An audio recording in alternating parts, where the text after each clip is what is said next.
Yeah, so I'm going to just start this segment out about giving some tips for newbies who want to get a decent computer, because they're now pretty affordable these days, and what you should be looking for is your very first step to getting a computer or building one.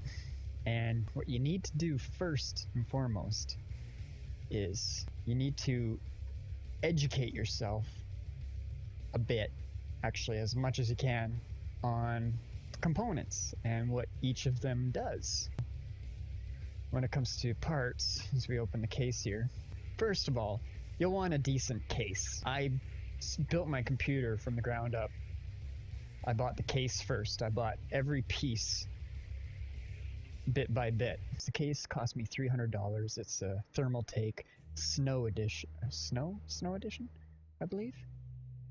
And it's one of the most cooling efficient cases on the market, and that's very important. Generally, most cases will do the job for you. You know, it's case you don't really need to know too much about computer cases. It's just, the case is just the bare bones, and it has some electronic connections along the bottom to hook to the motherboard for lighting and stuff like that. Generally, all cases are universal that way, for fans to plug into the bottom and you know, the computer on and off button and such. When shopping for a case, this is basically one of the best cases on the market, and I bought it mainly because it's one of the most cooling efficient cases, meaning that your computer parts in here aren't going to heat up. You don't have to worry about it heating up, because I got a big fan here, I got a fan there, I got a fan in the front, I got a fan in the back that's not plugged in because I need to replace it because it's loud and old. And that's the thing, you want to build your computer, if you're building one, you want your parts to be compatible with each other. That's very important. That's where the research comes in. I guess I'll just go through a short rundown and a little explanation of each major piece of the computer real quick here. So I went through the case. Pretty self-explanatory. You need a case in order to build a computer. So I suggest you buy that as the first thing, and buy a case that's wide, because video cards are getting longer and longer, and a lot of cases are like, don't have this much room. You know, a lot of people are buying huge cards with 3 fans underneath, and they're having to cut room in their computer, cut the plastic in order to make their video card fit, because they didn't account for the space needed for, you know, upgrading in the future. So space and cooling efficiency is the most important, and also I bought it because it looks like a cross between a stormtrooper and a transformer. It's nice to have all kinds of, you know, little doohickeys. These are my hard drive bays. My hard drive's in this one, I believe. I have one hard drive, and it's probably the most basic part of my computer. It's an internal hard drive. That means it hooks right into your computer on the inside.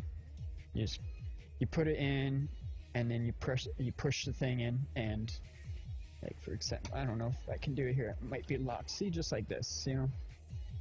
Take it out, put the hard drive in there, screw it in the side, and then it has connectors at the back.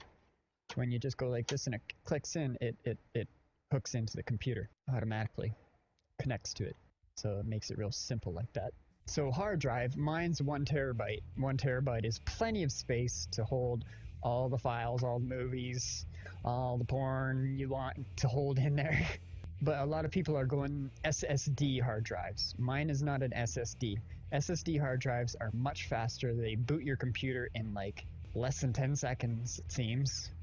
But they generally come in smaller sizes, like a 500 gigabyte SSD hard drive. A good quality one will cost you $300, whereas this 1 terabyte, which is double the capacity, though it doesn't boot as fast and such, cost me under $100, $80 something brand new, and it's Seagate, one of the more popular brands.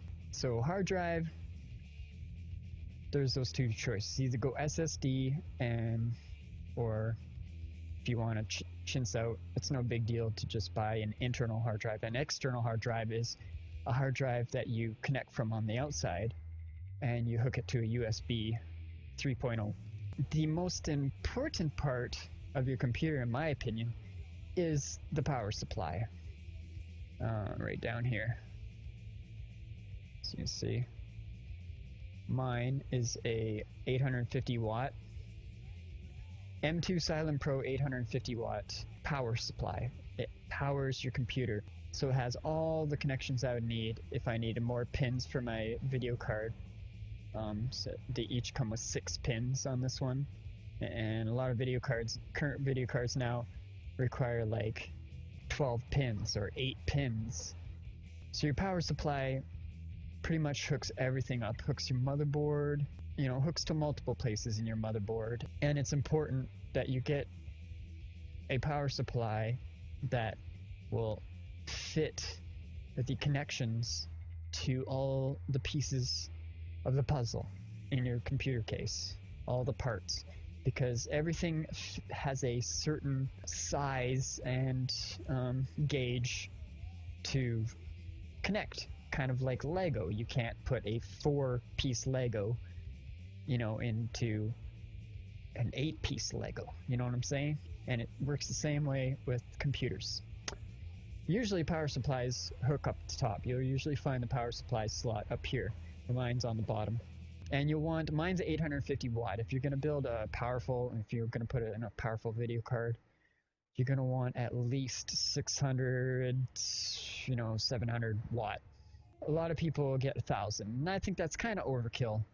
Unless you're, doing triple monitor setups or whatever. I just have a single monitor setup for this computer because I'm not into multiple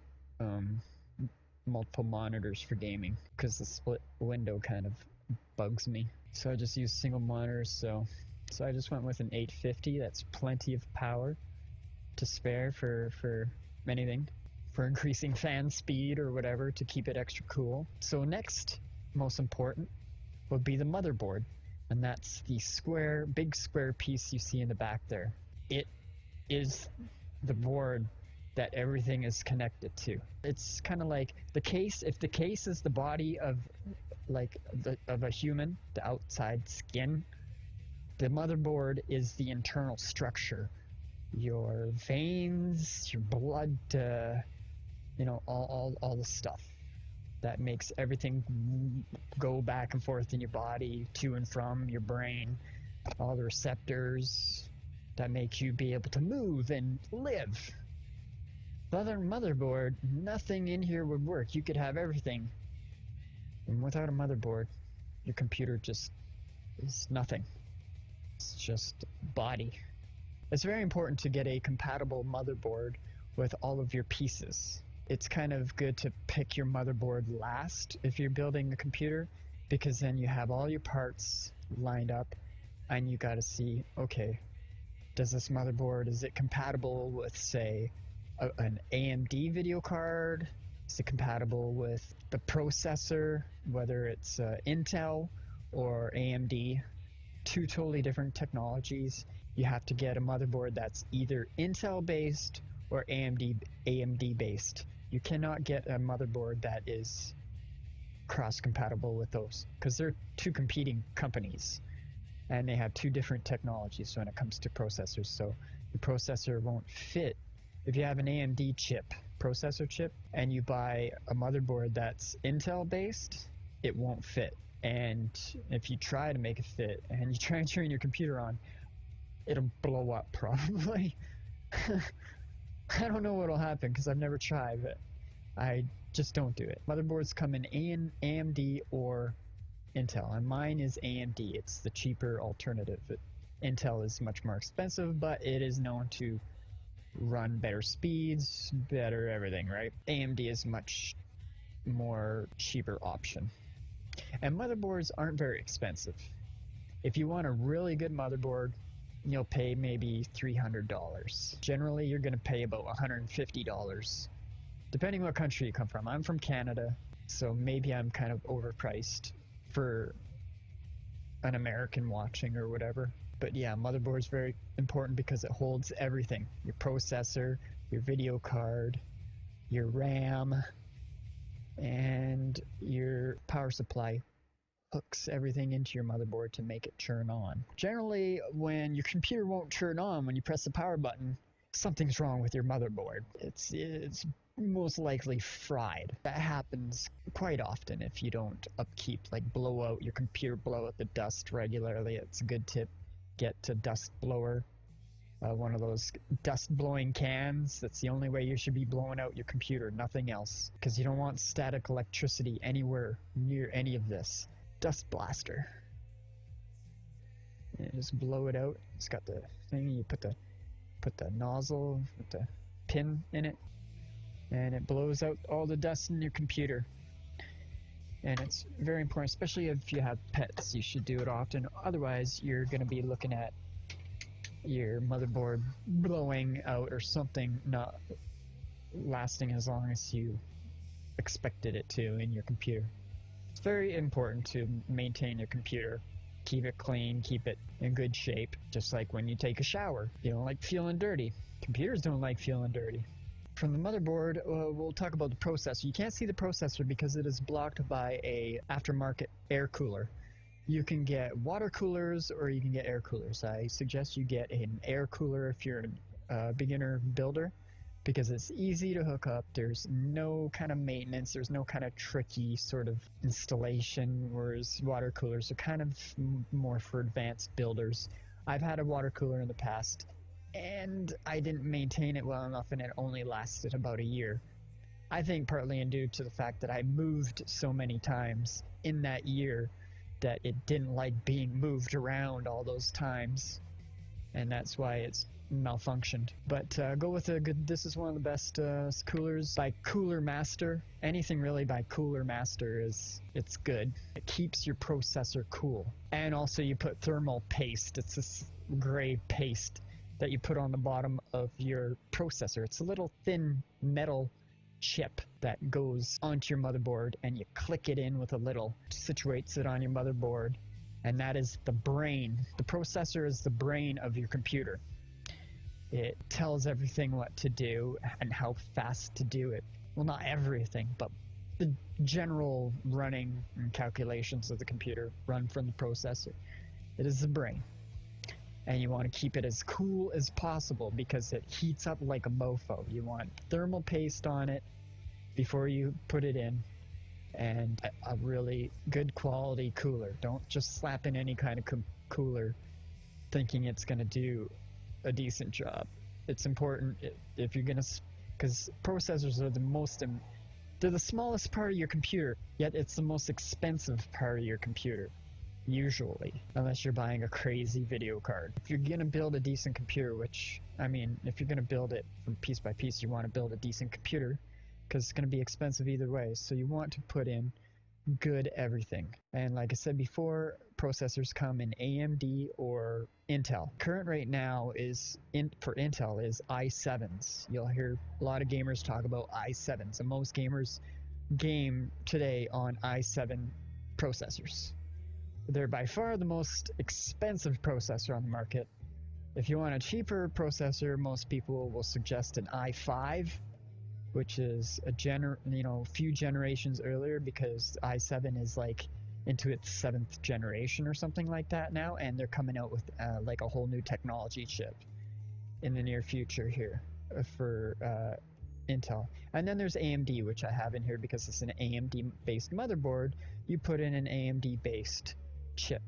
It's cheaper, it's not as good technology, it's not as fast and such, but it's a lot cheaper, and I like to support the underdogs because without AMD, Intel wouldn't have any competition. Intel's prices would skyrocket because they wouldn't have any competition. So if AMD goes out of business, nobody buys their stuff like me, then I have no options and there's no competition. So we'd be paying thousands of dollars just for a processor because they can do it, right? Because there's no competition. But AMD keeps Intel's prices somewhat lower because AMD's prices are so low. My processor chip, I think, cost me $300 something, and that's cheap. Actually, no, I think it costs $250. Generally, for an i7 chip, you're gonna pay around $400 if you're Canadian like me. Probably cheaper in the States, but 400, 450, 500, something like that. Yeah, so it can get pricey. You can imagine without AMD competing against it, how expensive the parts would get. Processor, very important. Your computer won't do anything without a processor. It's the brain. You'll have a zombie. It'll turn on, but it won't do nothing. You know? Your computer will literally turn on, but you probably won't see anything on your monitor. Computer won't really react other than just to turn on the power on, but there's no brain doing it. It's just kind of an automatic sort of mode, like a human. If we didn't have a brain, we'd still move for a while, kind of like on automatic sort of reflexes, but that's about as far as we would go without a brain. Like I said, put a nice cooler on there that blows the air out the rear of the computer. Next, we have RAM. Got 4 of them right here. Usually it comes with 4 slots if you got a decent motherboard. If the motherboard only comes with 2 slots, chances are it's a shitty motherboard and you shouldn't buy it. And I always tell people, you know, if you got old parts, don't try and buy new shit to put in old, out-of-date PCs. Just save up and get everything that's compatible. You don't want to mix and match with old technology and new technology, because chances are it's just going to bottleneck anyways, and it's not going to give you any sort of improvement. Basically what bottlenecking means is it holds your computer. If you put something in really good with old technology that's not quite compatible with the new stuff, it's going to bottleneck your whole computer, and it's going to actually end up running slower than it did before. So you just want to keep everything compatible, up to date with each other. I mean, for me, I checked before I bought my new video card if all of this would be fine and compatible with it, if won't bottleneck my computer, and professionals confirmed with me that, you know, and I also saw that AMD hasn't really come out with any kind of newer motherboard since I bought it years ago. So I was good there. Even though my motherboard and my RAM and my processor is a bit outdated, it's still pretty current. A lot of gamers who use AMD use this motherboard, which is an M5A99X Evo R2.0. That's a quite common AMD motherboard that people still use today. But the RAM sticks here we're talking about, these are old ones. I'm on 1333 megahertz speed RAM, which is very slow compared to a lot of updated RAM sticks, but they're still good because it's G-Slick. You want to try and get your hands on some G-Slick RAM sticks. And RAM is really important. I learned early on that you can't just buy any RAM. You have to buy RAM sticks that will fit into your motherboard, because if you buy RAM sticks that aren't compatible, they won't fit. You'll try and push it in and you won't even be able to force it in, because the pin doesn't match up to the notch that you put it into. And they come in gigabyte form. There's 4 of them, and each stick is 2 gigabytes. But I mean, so that's 2, 4, 6, 8 gigabytes. That's kind of the average that you want to achieve for gaming computers, is 8 gigabytes minimum. If you go any lower, you're not going to be able to really play current multiplayer games. You're going to need at least 8 gigabytes of RAM. And you can, you know, get RAM that's like 4 gigabytes, so you only need to put 2 in.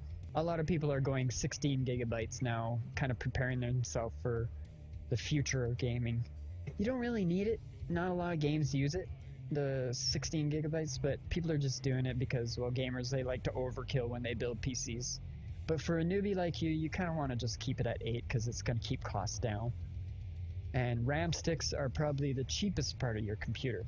Don't chintz out on RAM, because it's pretty cost effective. It's one of the last things that you're going to want to buy for your PC. I think last but not least is the video card.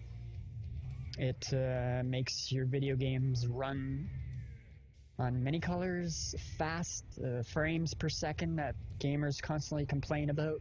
That's where your video card comes in.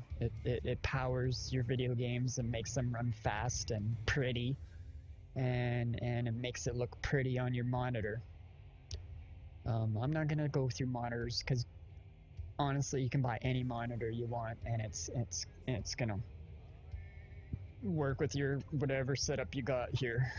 But video card, I just bought a gigabyte aftermarket 6 gigabyte GeForce gigabytes overclocked 6 gigabyte memory. That's extra memory added onto your RAM to power everything, which is really good. You can go with 3 gigabytes, and that's perfectly fine for current, but I am kind of slowly upgrading for the future. When building a computer, you always want to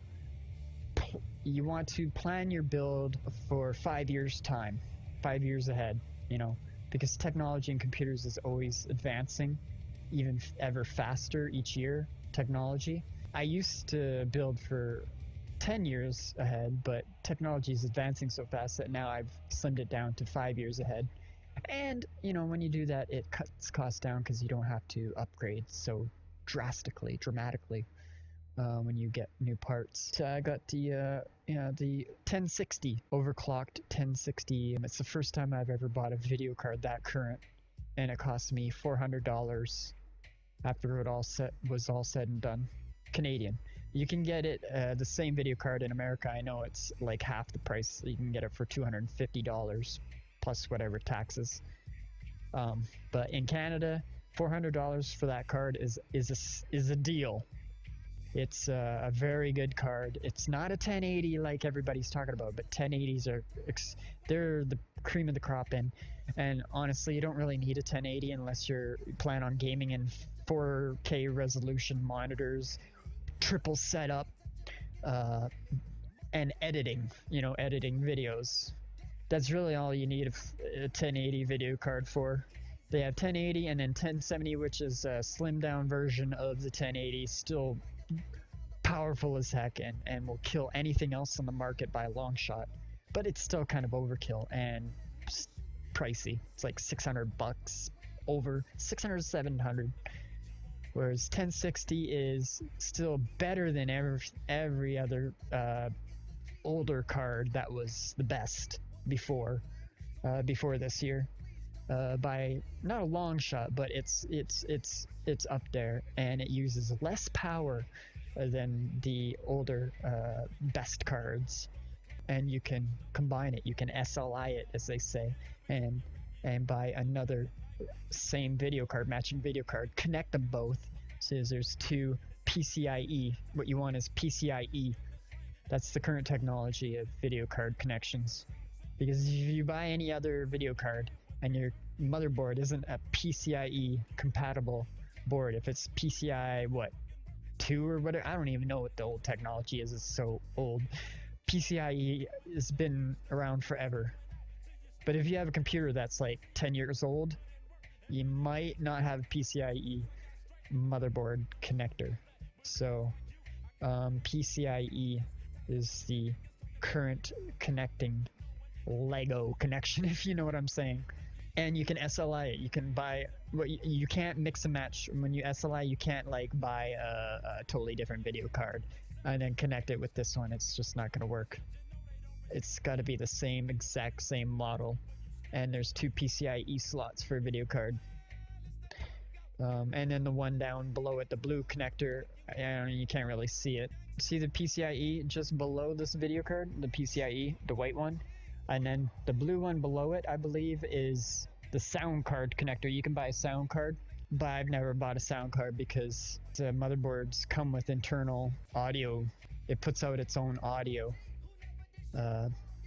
So I've never had a use for. I just felt a sound card was it's the least important part. It's optional. Computer builders don't put a sound card in their computer because of the chance that it might not be completely compatible with everything you have, and it will just cause more issues. So if you don't have one in it, if you don't need it, then that's just one less problem that you have to deal with.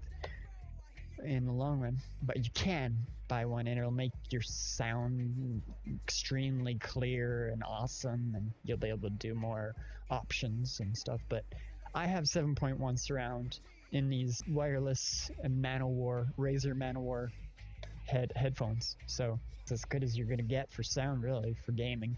So yeah, the most important thing when building a computer or putting in new parts in your old computer is making sure that it's going to be compatible within your computer at the present time. You really got to research that, because technology is constantly changing and things are getting upgraded. PCIe, USB 3.0, RAM sticks, to i7s and AMD.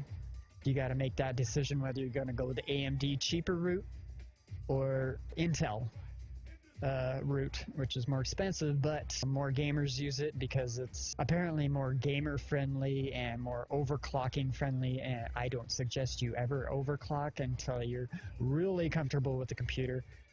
I've been building computers now for almost 10 years and I don't overclock. A lot of gamers will watch this and be like, you haven't overclocked yet? How come? Because I've spent a lot of money on these components, and overclocking can really fry your computer. It's a sure way, if you don't know what you're doing, like really know what you're doing, it's a sure way to kill your computer for just trying to get a little bit more power out of it. So if you're gonna overclock, I suggest spending a little extra money on like video cards and stuff like that that are already overclocked. Processor that's overclocked, or a video card. They come out with the video card. When they come out with new video cards, they'll come out with a stock video card, the market video card from whatever company is, and then other companies will take that video card design and make their own with extra fans, overclock it, more memory or whatever, and then release that after. And that's what I wait for, is the overclocked version of whatever came out, because that way they've done it for you and it's safe to use. You got to keep your drivers up to date, update your BIOS on your motherboard. Your motherboard has drivers too that are run through the BIOS, and that's important. So there's a lot to learn, but I mean, when you get interested in wanting to build your own computer, which is extremely fun to do, you create this bond with your computer, kind of like the mad scientist building Frankenstein for the first time, powering him up, and he goes, "It's alive!" And that's really the feeling you get when it powers up for the first time after you've built it. It really feels like a living entity that was dead and dormant before you built it. Once you build your first computer, I mean, it's an addiction, and you'll want to keep upgrading it and keeping it current, and educating yourself on the current technologies and everything that's out there, and everything you need to do to make it run smoothly and efficiently. It's kind of like a natural process of interest that builds within you. But yeah, you really want to, it doesn't really take much. I have a video on my YouTube called How to Build a Monster Gaming Computer. The video is like 5 or 6 years old. But it's still like building computers, even though technology changes, the general basis of building a computer remains the same. It's a lot like piecing together Legos. Connections will only fit in a certain type of connection. It won't, you won't have a problem with like, oh, this will go in any connection in here. Which one will it fit in? It'll only fit in one connection that fits. There's lots of wires in here, but they all fit in its own fittable connection. So they make it easy for you that way. Whether you're educated or not, it's still good to refer to your manual, because there's always something, no matter how many computers I've built, there's always something that I go into the new manual and look in, and I've learned something about the new parts or whatever that I didn't know or need to be refreshed on from my previous build. You can add as many fans as you want, as long as your case holds it, all the lights that you want.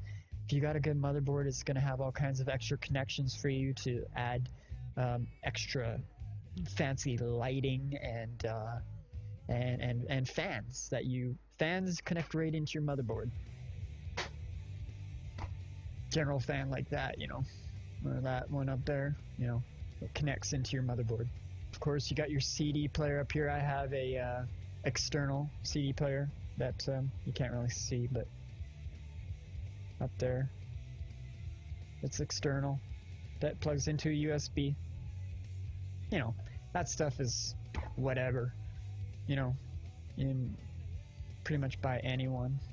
Because if you go into a store and look for a CD player or a DVD player, whatever, it's going to be current because the older shit's going to be discontinued anyways. But computer parts, not so much, you know. There's still a lot of computer parts floating around, especially if you're trying to chintz back on cost. You're going to run into incompatibility issues with parts if you're trying to chintz out on parts. Oops. That's just my headphone hanger. It's no big deal. It's supposed to come off like that. Yeah, it didn't break anything. See? Boom. You hang your headphones on there. So yeah, that's basics of computer parts. And if you're interested in upgrading your current PC or building a whole one from scratch, which I recommend you build a computer from complete scratch rather than upgrading what you have if you're new to this, because chances are if you try and upgrade what you have and you don't know much about computers, you're going to be spending money for nothing. And chances are if you put it in and it doesn't work or it doesn't fit, something's going to go wrong and it's going to void the warranty or whatever it is, and you won't be able to bring it back and get your money back or whatever. So educate yourself a little bit, watch my video, how to build a monster gaming computer. I'll probably leave the link and info on my, because then this is going to go on YouTube, on my YouTube channel, and I'll put the link to my computer building video in there. You can watch that, and even though it's a little old, it's still going to teach you real easy. I put it in real layman's terms for easy people to learn, and it's funny too, so it's entertaining. So I highly encourage you to watch that video, educate yourself, watch this video, learn about what you need to educate yourself with before you go into upgrading or building your first PC. It's not hard. It's intimidating because it's a lot of expensive components, but if you take it slow and you educate yourself a bit going into it, there should be no reason that it won't fire up and start working right away. It's not going to do everything. You can't, like, whenever you build a computer for the first time, you fire it up, you can't immediately start gaming. You're going to have to install the Windows onto it, and then you're going to need to update all your drivers, your video card driver, your motherboard driver, and your BIOS, you know, your sound drivers, all that stuff. But if you get a good driver program, I use Driver Booster. You just press a button, it goes through all the list of everything you got, reads everything you got, and gives you the current drivers that are most up-to-date, most compatible with what you have. It'll do it all for you with the press of a button. Real simple like that. But updating the BIOS is a little more advanced. You want to actually research that because you need to update your BIOS when you build a computer. And that's kind of tricky because the BIOS is something that you actually have to get into manually when you boot up your computer by pressing the delete button before Windows starts. It goes into your BIOS. Generally, it's the delete button that you mash before your Windows starts. It'll tell you a little prompt. It gives you about 3 seconds to press it before your Windows starts. And that's how you get into your BIOS and do things like overclocking, and which I don't recommend you ever do, but other stuff. Just educate yourself on a BIOS, how to update it. Motherboards, current motherboards make updating a BIOS as simple as pressing a button on the motherboard. For example, this one for updating the BIOS, all I need to do is download the latest, go to ASUS's site, type in the motherboard. I have the exact one, M5A99X Evo R2.0, and then go into support, drivers, download that latest driver in the list, because they'll have generally a few of them, the oldest one at the bottom. You just download the one at the top, the newest one, put it on a stick, a USB stick like this. This is generally the way you do it nowadays, real easy. The old days of updating BIOS is really friggin' stupid. I'm not even going to tell you the steps because it was so long and stupid. But I mean, it was good for me to learn it back then because it kind of teaches you the whole how it really works. But they made it so easy nowadays that all you need is a USB like stick, hard drive stick or whatever they call this, flash stick. I don't know. And you put this in your USB on your computer. Put the file that you downloaded, the driver file, onto the stick, and leave it in your computer. Turn your computer off, and all I have to do is there's this button. I don't know if you can see it right there. It's right there. It's kind of white, that little white thing. That's a button. And it's BIOS. It's called a BIOS flashback. And all you got to do is turn your computer off, hold that down, count to 3 seconds exactly. 1, 2, 3, and it takes the file from your stick that you have on your stick connected to your computer, and it automatically updates your computer, and it starts your computer up with the updated BIOS file. Simple as that. They made it so easy with current motherboards that all you have to do is do that. Generally, it's different with a lot of other motherboards, but generally that's kind of the universal way of what they're doing right now, currently as of 2016. I hope this starter tutorial was helpful for anybody who is planning on building their first computer or has a desire to. Thanks for watching, and I'm going to continue my live stream on Twitch TV. You can like this video, or you can follow me on twitch.tv. It's WWGtv. If you can't find me, just Google WWGtv. If you don't know how to spell it, it's spelled WWGtv. I'm the world's worst gamer, so if I can build a computer, you can too. Right on.